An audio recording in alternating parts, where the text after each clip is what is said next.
Hello and welcome to Ninja Prep. This is Kapil Goyal, your educator and mentor for PG physics. तो भाई अगर आप लोग बिहार टीआरई 4.0 के लिए वेट कर रहे थे तो अब हो जाइए आप जल्दी से तैयार, क्योंकि जल्दी ही वैकेंसी का नोटिफिकेशन आपको देखने को मिल सकता है। जी हाँ, काफी लंबे समय से ये चल रहा था। काफी लंबे समय मतलब आप मान के चलो कि पिछले 4-5 महीने से तो मैं ही सुन रहा हूँ कि बिहार में टीआरई 4 की वैकेंसी आ रही है। अभी जो है अप्रैल में नोटिफिकेशन आ जाएगा, फिर कहा गया कि जुलाई में आ जाएगा, फिर वहाँ के जो शिक्षा मंत्री है उन्होंने ये कहा था कि जुलाई में आ जाएगा। उन्होंने ये भी कहा था कि मैं जो बोलता हूँ वो मैं करता हूँ, है ना, वो पिक्चर वाला डायलॉग, पर उसके अकॉर्डिंगली कुछ हुआ नहीं। तो भाई अब जैसा कि लगातार आंदोलन वगैरह चल रहे हैं, जैसा कि प्रेशर बन रहा है, तो बिहार के जो सीएम हैं उन्होंने खुद ने ट्वीट करके इस बारे में जानकारी दी कि जो अधियाचना है वो हो चुकी है। बीपीएससी के पास नंबर ऑफ पोस्ट की जो वैकेंसीज हैं आने वाली जो हैं वो अलग अलग कैटेगरी में वो भेजी जा चुकी हैं, और अब आपको जो नोटिफिकेशन है वो अब कभी भी देखने को मिल सकता है। हाँ, ये बात हो सकती है कि नोटिफिकेशन कब आए, तो उस बात के बारे में ये कहा जा सकता है कि भाई हमने तो अधियाचना भेज दी है बीपीएससी को, अब बीपीएससी जाने। पर बीपीएससी तो गवर्नमेंट के अकॉर्डिंगली चलेगी, तो हम ये मान के चलते हैं कि अगस्त लास्ट में या सितंबर के स्टार्टिंग में नोटिफिकेशन इसका दिखना चाहिए। तो क्या डिटेल्स हैं वो डिस्कस कर लेते हैं इस वीडियो में। सबसे पहले जो भी लोग इस वीडियो को देख रहे हैं सभी से रिक्वेस्ट रहेगी, प्लीज वीडियो को लाइक जरूर करें, चैनल को सब्सक्राइब जरूर करें, ताकि आपके पास ऐसी अपडेट्स पहुंचती रहे। हालांकि बहुत सारे बच्चों ने पहले ही देख लिया होगा, पर जिन बच्चों ने नहीं देखा है उनके लिए तो ये नई न्यूज है। तो इस चीज के लिए जो बिहार की वैकेंसी है और इसकी अपडेट्स के लिए, रेगुलर अपडेट के लिए, प्लीज चैनल को अभी तक सब्सक्राइब नहीं किया है तो चैनल को सब्सक्राइब कर लें और वीडियो को लाइक जरूर कर लें। तो भाई क्या कहा है इन्होंने अपने ट्वीट में, क्या कुछ लिखा है तो वो देख लेते हैं। तो बिहार एजुकेशन डिपार्टमेंट के अंदर जो बीपीएससी टीआरई 4 है उसके अंदर टोटल नंबर ऑफ जो वैकेंसीज है वो 32,388 है। पहले कहा जा रहा था कि लगातार 5 साल वैकेंसीज निकलेगी, हर साल का कुछ ऐसा इनका प्लान था जिसमें हर साल 60,000 आने का था, पर वैसा कुछ है नहीं। तो 32,388 टोटल वैकेंसी आने में को है, और इसमें कहा गया है कि अगस्त में आ जानी चाहिए। तो मान के चल लेते हैं मोटा मोटी कि अगस्त लास्ट में या सितंबर में हो जाना चाहिए, यानी कि जन्माष्टमी या राखी के आसपास ये वैकेंसीज हमारे पास होनी चाहिए। सबसे ज्यादा जो वैकेंसी है वो पीजीटी वालों के लिए, 11-12 वालों के लिए, जिसमें 16,101 पोस्ट है।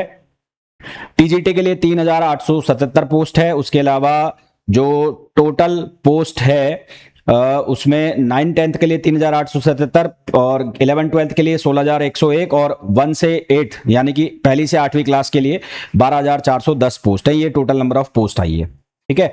अब पहले जो ये एक्सपेक्ट करा जा रहा था, जब ये माना जा रहा था कि जुलाई में या जून में नोटिफिकेशन आ जाएगा, तो उसके हिसाब से ये पहले का है, ठीक है। ये पहले का है रिक्रूटमेंट टेंटेटिव, ये टेंटेटिव है भाई। कोई इसको ऐसा मान लो कि ये आ गया शेड्यूल, वो शेड्यूल नहीं है, पहले का है। तो पहले ये माना जा रहा था कि सितंबर में एग्जाम हो जाएगा, जो कि अब 99% तो नहीं होगा, और जो एप्लीकेशन प्रोसेस है वो अगस्त में स्टार्ट हो जाना चाहिए। अगस्त अभी चल रहा है, तो हो सकता है अगस्त में स्टार्ट हो जाए, और एग्जाम डेट इतनी जल्दी नहीं होगी, तो कम से कम 1-1.5 महीने का आपको टाइम मिलेगा। हाँ, ये जरूर है कि अपनी प्रिपरेशन आप लोग स्टार्ट कर दीजिएगा, क्योंकि जब भी एग्जाम फॉर्म निकलेगा तो ज्यादा से ज्यादा 2 महीने के अंदर ये एग्जाम करा लिया जाएगा। तो प्रिपरेशन अपनी जारी रखिएगा। आप ऐसा मत सोचिएगा कि नोटिफिकेशन आएगा उसके बाद प्रिपरेशन करोगे तो फिर गड़बड़ हो सकती है। हाँ, ये बात जरूर है कि लगभग हर साल वैकेंसीज आने का है, ऐसा प्लान है गवर्नमेंट का, पर फिर भी हर साल ना तो 2 साल में एक बार तो वैकेंसी आएगी। तो अभी आएगी वैकेंसी, पर इसका मतलब ये नहीं है कि इस बार तैयारी नहीं तो अगली बार कर लेंगे, ऐसा मत करना। बहुत सारे लोग हैं लाइन में लगे रहते हैं, और आपको पता है बिहार में तो भीड़ है भयंकर, तो कट थ्रोट कंपटीशन होता है। तो तैयारी तो अभी से करोगे तो जाके कहीं हो सकता है इसी साल सिलेक्शन हो जाए, नहीं तो अगले साल हो जाए। तो तैयारी में आप लगे रहना बस, है ना। और वैसे भी बिहार के लोग तो जाने जाते हैं बहुत कड़ी मेहनत के लिए, है ना। सबसे ज्यादा आईएएस, सबसे ज्यादा जो सरकारी नौकरी है वहां से बिहार के लोग, स्पेशली टॉप एडमिनिस्ट्रेटिव जॉब्स में बिहार के लोग निकलते हैं। तो आप लोग तो बिहार के लोग जो हैं वो कड़ी मेहनत के लिए जाने जाते हैं, है ना। तो मेहनत की आपसे तो क्या ही मैं बात करूं, तो बस लगे रहना अपनी प्रिपरेशन में। आपको मैं एलिजिबिलिटी बता देता हूं अगर आप पहली से 5वीं क्लास के लिए अप्लाई करना चाहते हैं पीआरटी के लिए, तो उसके लिए आपके पास जो एजुकेशनल क्वालिफिकेशन है वो होनी चाहिए 12th पास आप होने चाहिए 50% कम से कम। उसके अलावा आपके पास डीएलएड या फिर ग्रेजुएशन प्लस बीएड होगा तो भी आपका चलेगा। और उसके अलावा मैंडेटरी एलिजिबिलिटी टेस्ट, यानी कि इन दोनों में से एक पेपर आपने पास किया हो, या तो सीटेट पेपर फर्स्ट या फिर बीटेट पेपर फर्स्ट आपने पास किया हो, तभी आप इसका फॉर्म अप्लाई कर सकते हैं। मिडिल स्कूल यानी कि 6ठी से 8वीं तक अगर आपको पढ़ाना है तो आपकी जो एजुकेशनल क्वालिफिकेशन है वो ग्रेजुएट हो प्लस बीएड हो, या फिर ग्रेजुएट और डीएलएड हो। और इसके अलावा आपने सीटेट पेपर 2 या बीटेट पेपर 2 पास किया हो, ये कंपलसरी है भाई, सीटेट या बीटेट में से कोई एक। इसी तरह से अगर आप 9th-10th क्लास को पढ़ाना चाहते हैं तो ग्रेजुएशन और या पोस्ट ग्रेजुएशन हो आपका 50% से, दोनों में से कोई भी एक हो, है ना, ग्रेजुएशन या पोस्ट ग्रेजुएशन, और आपका रिलेवेंट सब्जेक्ट में होना चाहिए, जिस सब्जेक्ट से आप फॉर्म अप्लाई कर रहे हैं उसमें। ऐसा नहीं हो कि आप आर्ट्स से आपने ग्रेजुएशन कर रखा है, साइंस में फॉर्म लगा रहे हो, ऐसा नहीं चलेगा। रिलेवेंट सब्जेक्ट में आपका पोस्ट ग्रेजुएशन या ग्रेजुएशन होना चाहिए, बीएड आपका होना चाहिए। और बिहार का स्टेट पेपर फर्स्ट, यहां पर अब बिहार का स्टेट पेपर फर्स्ट आपका क्लियर होना चाहिए। इसी तरह से पीजीटी यानी कि 11वीं 12वीं क्लास को आप पढ़ाना चाहते हैं तो पोस्ट ग्रेजुएशन आपका 50% रिलेवेंट सब्जेक्ट में होना चाहिए, मतलब जिस सब्जेक्ट में आप अप्लाई कर रहे हैं। मान लो फिजिक्स में अप्लाई कर रहे हैं तो एमएससी फिजिक्स, यदि आप केमिस्ट्री में अप्लाई कर रहे हैं तो एमएससी केमिस्ट्री प्लस बीएड आपका होना चाहिए, बीएड मैंडेटरी है।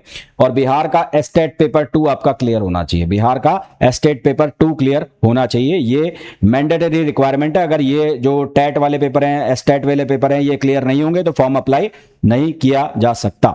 Age limit criteria, minimum age जो है वो 18 ईयर्स है मिडिल स्कूल और पीआरटी के लिए। टीजीटी पीजीटी के लिए मिनिमम एज है 21 साल, और मैक्सिमम एज जनरल मेल 37 साल है, और maximum age general female BC EBC 40 साल, ये जनरल के लिए। बाकी जो अदर कैटेगरी है उनको रिलैक्सेशन होता है, रिलैक्सेशन एज पर गवर्नमेंट नॉर्म्स होता है, 5 साल से 10 साल तक का रिलैक्सेशन मिल जाता है। इसी तरह से मैक्सिमम एज एससी एसटी उसकी 42 साल यहाँ पर मैक्सिमम एज है।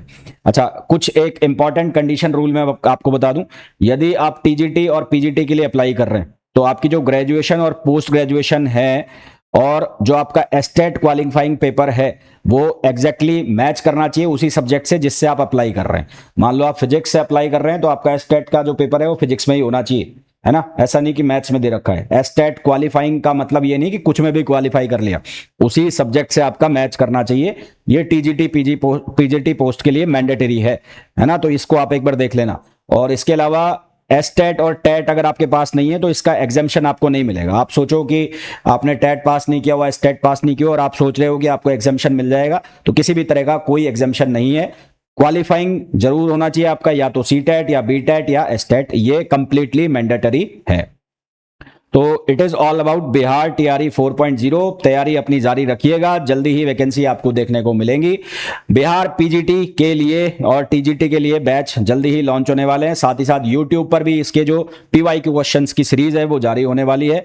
बैच की अपडेट के लिए आप मेरी जो एप्लीकेशन है Ninja prep app by Kapil sir, Ninja prep app by Kapil sir, उसे आप गूगल प्ले स्टोर से डाउनलोड कर सकते हैं।